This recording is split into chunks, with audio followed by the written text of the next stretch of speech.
This is the XrmToolCast from CRM Audio with business applications MVP Daryl Labar and Jonas Rapp. The podcast focused on tools available for the Microsoft Business Application Platform. Welcome to episode 7 of the XrmToolCast with your hosts, me, Daryl, always raising the bar, and Jonas, the rapping rap. Hi there. I don't know if you got a better name, Jonas, but that's one I'm going to give you today. I think we could come up with a better for a future episode. Okay, so that's your job. That's your job Yes, for the future it episode, is. future one. Today we have a guest with us, Andy Popkin. Andy, do you want to go ahead and give yourself an introduction, a little bit of your background and where you're from? Hey, yep. Name's Andy Popkin. Like you said, I'm a architect with Hitachi Solutions. Been in the CRM, Dynamics, CE, whatever it is we call it now, world for a little over 8 years. Got into development around halfway through that, and that kind of cued me off into making some tools just because of, by nature, I like to make things easier for people, and that's kind of what the XrmToolBox is about, right? So worked with a couple of folks over the years, Joel Lindstrom, Gus Gonzalez, a few other folks, to help kind of curate these things, do some QA with them, etc. So it's been a fun process to be in the community, see what the community's come up with, all that kind of stuff. So,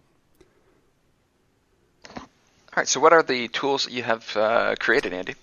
So as of today, the ones that are actually released are the bulk delete tool, the bulk workflow execution tool, which is my favorite one, and then the record counter.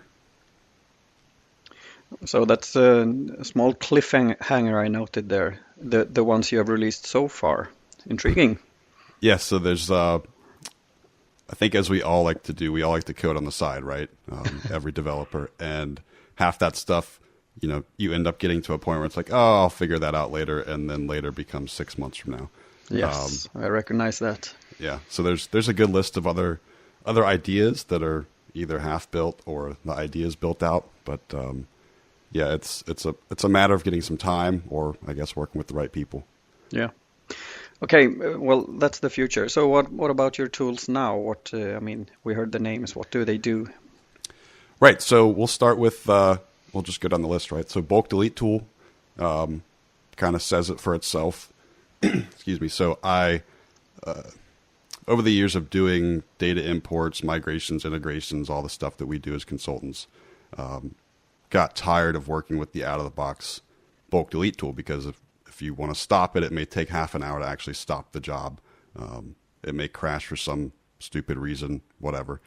So figured, why not just use the API to do it ourselves? We've already got good things like the Fetch XML builder, thank you, to help build fetch queries and things like that and integrate with that tool. So why not just say, I've got this query of contacts I want to delete, boom, click a button, and they're going. I don't have to wait for async to queue up or anything like that. So it's just an easier way to get rid of the data. There's no logging, I guess, or caching of the data like you get in the bulk delete tool in the box, but for most people that know what they want to delete, I think this is a good way to go. All right. So is it fast also? I mean, you use like execute multiple to speed it up also, because I know that's also always a problem when you're doing mass updates. You can batch it. CRM I've found is kind of limits itself to 30 or 40 per second anyway, but you can batch it up to 200. I think anything above that kind of gets above the point of beneficial batching, at least from what I've found. But yeah, it does allow for that, and you can write whatever query you want, again, thanks to your tool. Yeah, okay. So we had a recent client that they had an export queue in CRM that would write to it that would be picked up by an on-premise BizTalk instance, and they managed to create some sort of infinite loop where some plugin would trigger some workflow, which would trigger some business rule, which then trigger the plugin, and they had 100,000, 200,000 records in their queue that were duplicates, basically, from these infinite updates. And so I needed to use a tool to do that. Now, Jonas, you have a tool that does bulk deletes as well, correct? Yeah, the bulk data updater got a new feature to delete records as well there. All right. So, Andy, do you know if there's a reason to use one versus the other besides being comfortable with the tool? Yeah, I don't really think there's a reason to go either way. The one question I have for Jonas, and it's the question I get all the time, right, is how can we make these things schedulable? And that kind of goes for some other tools that I get that question all the time from people. Okay, so you want to say each night delete all these crap records or something like that? Okay, well that's I know there's an issue on GitHub for the XrmToolBox itself to be able to run command line versions of the tools, and it's not implemented yet. I don't know if it ever will be, but it might get there, and I'm assuming that's what we would need in that case because yeah, I could see that solving it. Mm-hmm. But then again, I know, Daryl, you have done something around this with the early bound generator that you can either use the actual functionality with the UI from XrmToolBox, or you have the configuration file, where you can script the generation of early bound classes, right? Well, yes and no. I mean, the early bound generator at its core is just a UI that updates a config file and generates a command line and then executes that command line. So it's still using the CRM service util.exe from Microsoft. I've got some additional plugins that are on there that generate certain things and allow you to configure some of that stuff, and it reads from the config file. But at the end of the day, the only reason that the early bound generator has a UI is so you can update the config through a UI rather than having to just edit the config manually and not knowing what your possible values are and stuff. So that's a little bit different in that the whole tool was designed from day one to shell out to something else. Okay. So I guess the answer to your users' questions is that, well, if you abstract away the actual functionality from the UI, then it's possible to build it could even be called from PowerShell if it's in a separate DLL or something. Right. Yeah, makes sense. Yeah. So I did use the bulk delete tool, and I did use Jonas's tool, and neither of them worked nearly as good as the client had a tool called Sumiko. I'm guessing it's kind of like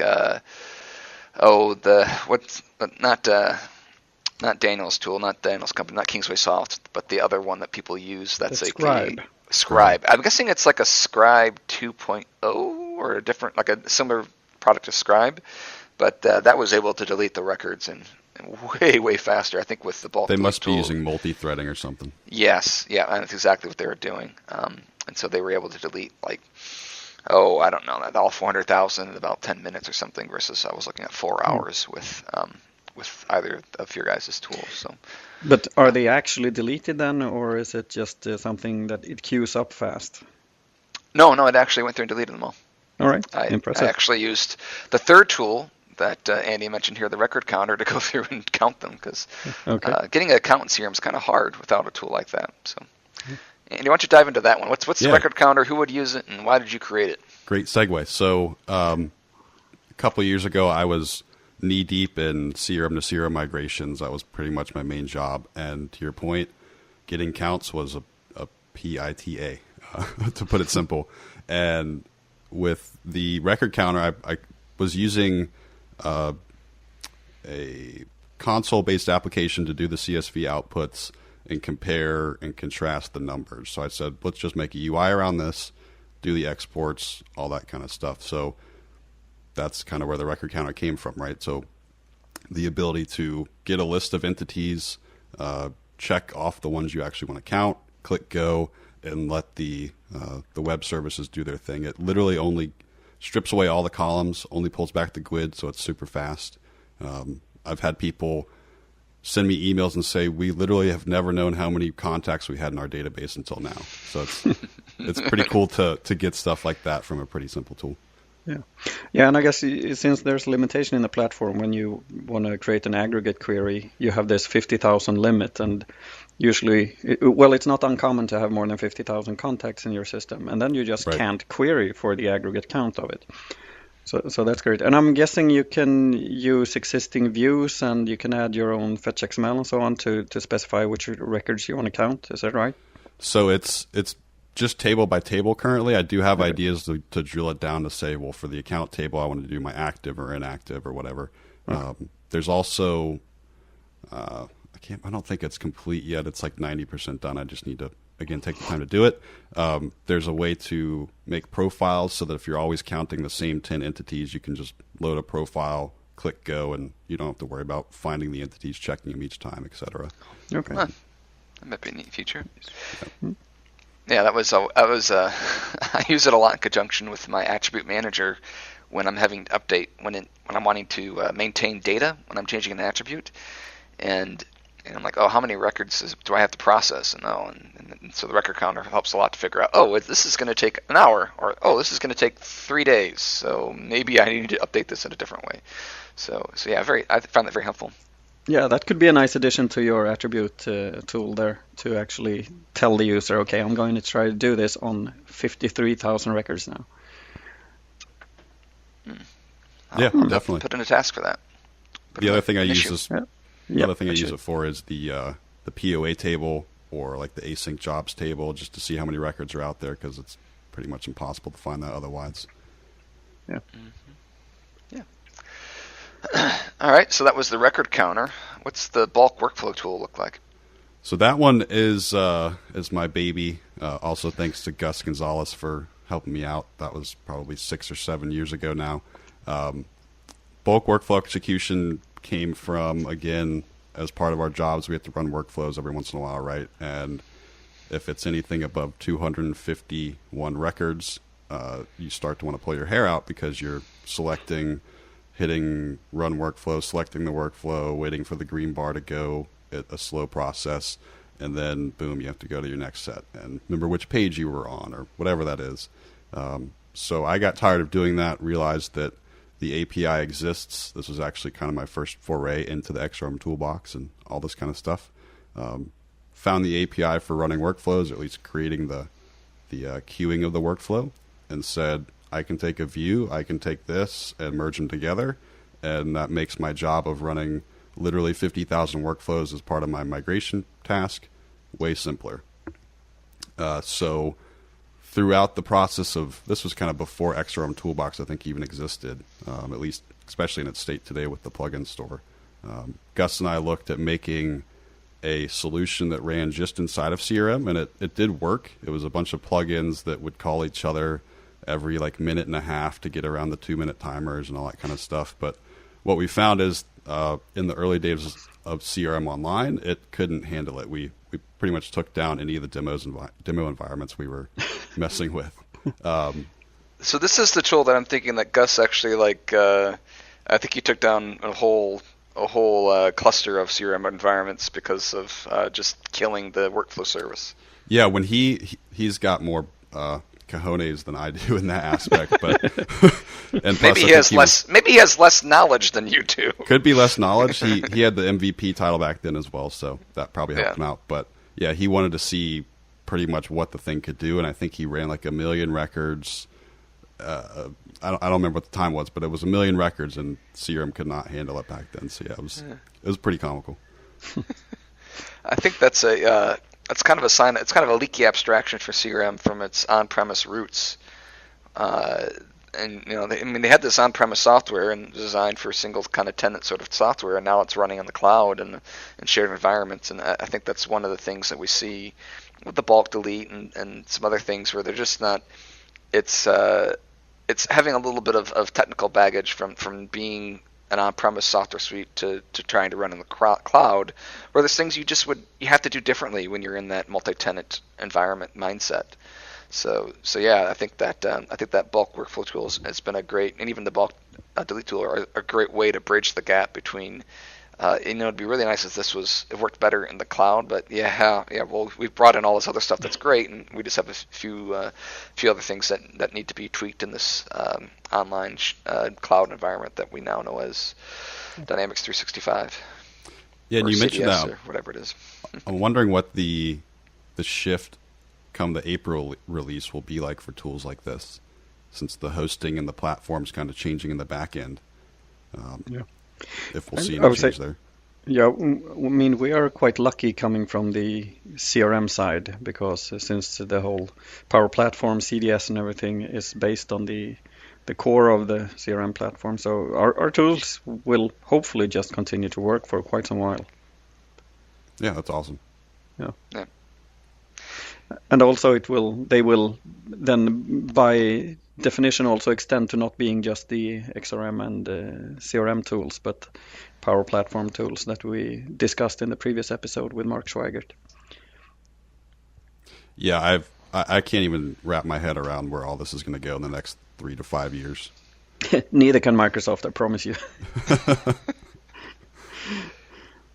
They have some lofty goals, but yes, they don't have. I mean, yeah, the growth of everything is really it's just been amazing how quickly the Power Apps and model-driven apps have just blown up faster than they anticipated. Because I think a lot of large companies will create products and just see how adaptive they are to the community, and then invest more when they find ones that are actually taking hold. I mean, Google just canceled Google Inbox and Google Talk or Chat or whatever they've got all these things that people are using mildly, and they cancel them because it's not having the effect that they wanted to have.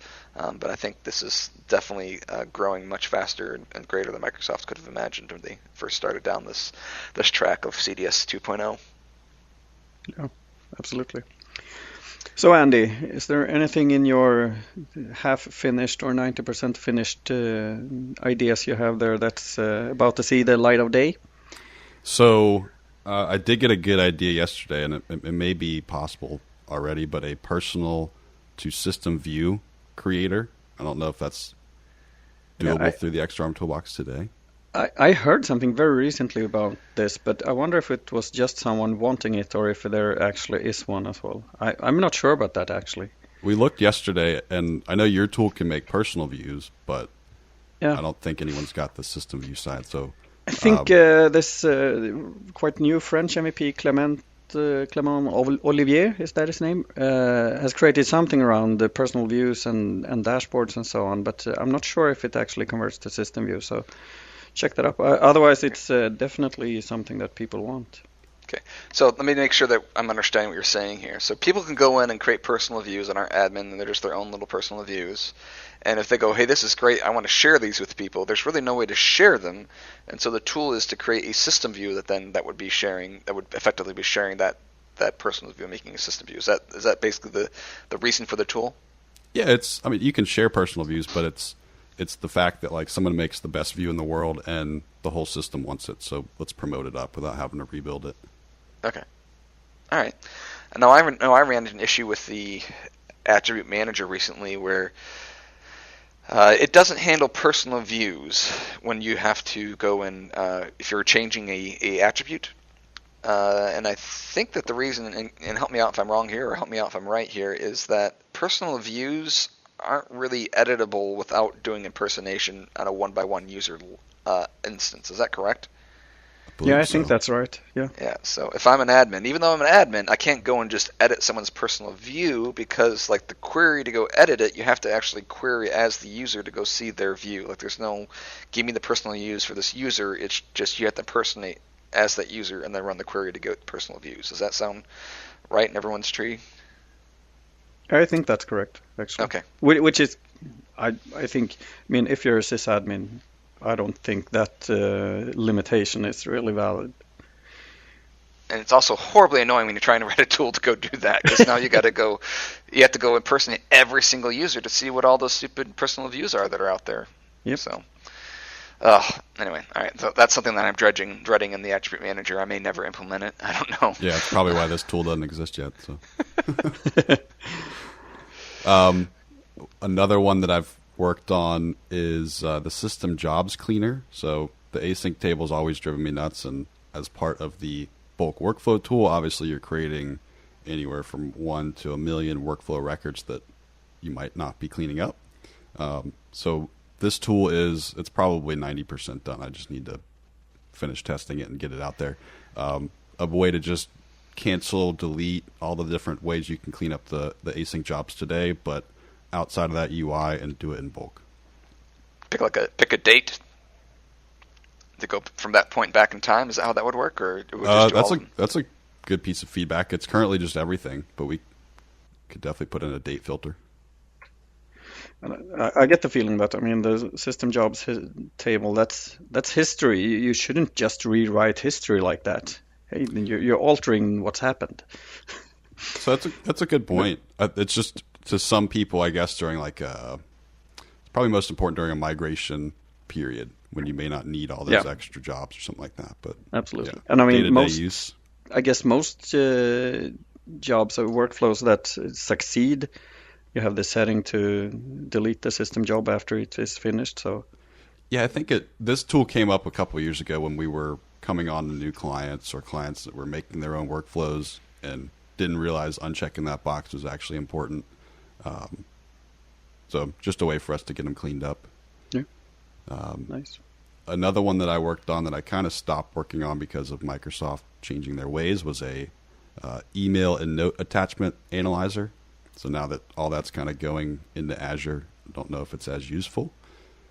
It was just a way to kind of see storage size of my whole notes table and or my email attachments table. And are my PDFs taking up all the space? Is it JPEGs? All that good stuff. I think that could be still very relevant. I mean, when you want to just to get a view of how is the storage used in my system, to see how much is the attachments, how much is the notes and so on.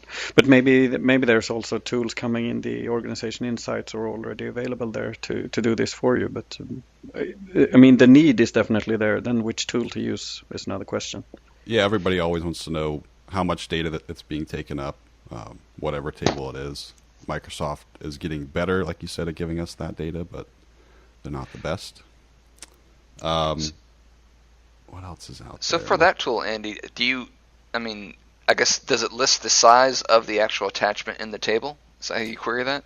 Yeah, so I've taken the attachment size, the MIME type, all those different descriptors on the attachment record, queried them. To Jonas's point, you can do aggregates up to certain amounts, but at some point you just have to query back all the data.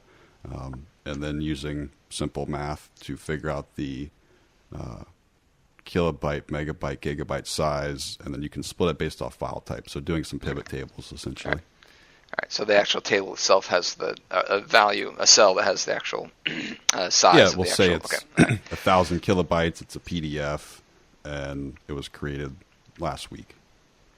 That's always or I guess when I'm at a new client, they're like, "Hey, we're going to create a table that's going to probably have X number of rows in it, and how much data is that going to take up?" That's always kind of a hard question to answer because, I don't know. Create That's another side of the coin that I don't think anyone really has ever had a solid answer of, like, how much space does a contact take up? I don't know if everyone could ever answer that. No. I mean, they can sync the CRM to the Azure database and then do a query of that, I guess, but yeah, besides that, it's very difficult to figure that out. So Microsoft, if you're listening, let us know. Yeah, and speaking of this counting and Microsoft, when are they ever going to drop this 50K limit for aggregate queries? I think it's just stupid. I'm hoping with the Azure stuff, maybe they can start to get around some of these, like, quote unquote on-prem in the cloud issues. Yeah, yeah, we'll see. Yeah. Yeah, that's definitely a good point. I think I think they're starting to.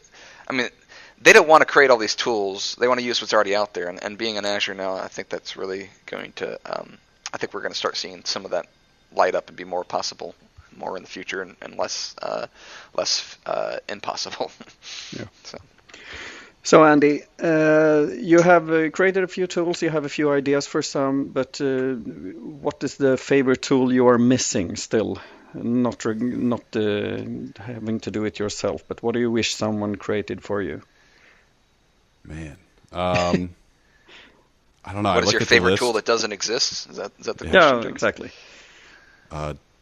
Submit my timesheet for me. Oh, you're a consultant, by the way. Yes. I may have something that helps you with that, Andy. Well, not really, but I keep track of all my time in Outlook as meetings. I'm not a manager, so I don't get like double and triple booked like some people do, and so I can go through and at the end of the day, just make sure that I have a meeting that describes what I did during that chunk of time for all the time that I worked during the day. And at the end of the week, I run a little tool that actually accesses my Outlook client and parses all those meeting requests and compares them to projects that I've set up, and then gives me a list of how many hours I sent in each project in a nice little text form, so I can just copy and paste that into an email or whatever sort of tool that actually does the time reporting. So, you really should convert that to a flow now. Now you're talking. I should? Why should I put that to a flow? It's just runs on my desktop. What do I need and to you won't be a have flow? to copy paste and everything. Yeah. Joel would be so happy if you made that into a flow. Okay, yeah, well, somebody else can do that, but maybe I should put it in the plugin. Maybe I should put it in the XrmToolBox first, rather than just being a standard exe. I don't know. It's an interesting idea. To continue on the not the non-existing favorite tool, but the existing favorite tools, and you're not allowed to mention your own tools because we all know we love our own babies. But what do you use most? Probably the Web Resources Manager is the one I use the most. The Solution Components Mover has been pretty cool lately, combining multiple solutions into one for deployments. What else have we used? The Privileges Discovery tool is getting pretty good now. What else is out there? Your tool, obviously, Fetch XML Builder. I don't know. The list, I try to look at it often. It continues to grow. It's amazing. The plugin store has definitely changed. Probably our whole community, right? There's so much out there now. Absolutely. Well, there's even a line between what do we use the most and what saves us the most time, too. Absolutely, yeah. There's tools out there that I think I use, like the Attribute Creator, one of those. There's so many out there to make 15 attributes in 2 seconds. There's, it's hard to name it, but it's so awesome to know that there is this massive, literally toolbox that you can go to at any time for somebody like myself or an administrator from the client side, and do some pretty cool stuff in the system that Microsoft doesn't provide us out of the box the ability to do. And in your intro, did you say that you've only been developing for like 4 years? Did you say? It's probably been 4 or 5 years. Yeah, it's definitely not my forte. Kind of just dabble around with it and have been able to, I guess, Google enough and copy paste enough code and all that stuff that developers do. So you've gone from not really considering yourself a developer at all to within 4 years having 3 tools in the toolbox that are used by thousands, tens of thousands of people a year then? Yeah, it's when the workflow tool came out initially, I was like, great, I'm going to get 100 downloads over the course of my lifetime, and that's going to be so cool. And I look and it's like I think 50,000 unique downloads or some crazy number, and I've gotten some donations for it, and it just blows my mind. So it's pretty cool. I think that's Britta's favorite tool. I think is the bulk workflow executor. Yeah. I think she uses that all the time on the Implement This podcast. They talk about that a lot. So, well, Andy, we appreciate your time. Anything else you want to leave us with? At least we need. How do people get a hold of you? How do they decide that, hey, I want to help you on a tool or anything else like that? How can they contact you, Andy? There's some contact information in my bulk workflow execution tool. I think if you click the help button, it's got my Twitter, my email, all that good stuff. Feel free to shoot me a tweet, or tweet me, however you say that. Trump, I guess, knows better than I do. Or feel free to email me. I love getting feedback. There have been a couple people that have actually submitted good pieces of feedback that I've gone and released, so love hearing that stuff.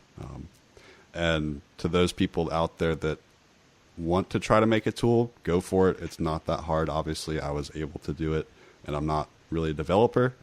Happy to help you in that quest, and anybody that would like to work together would love to work together.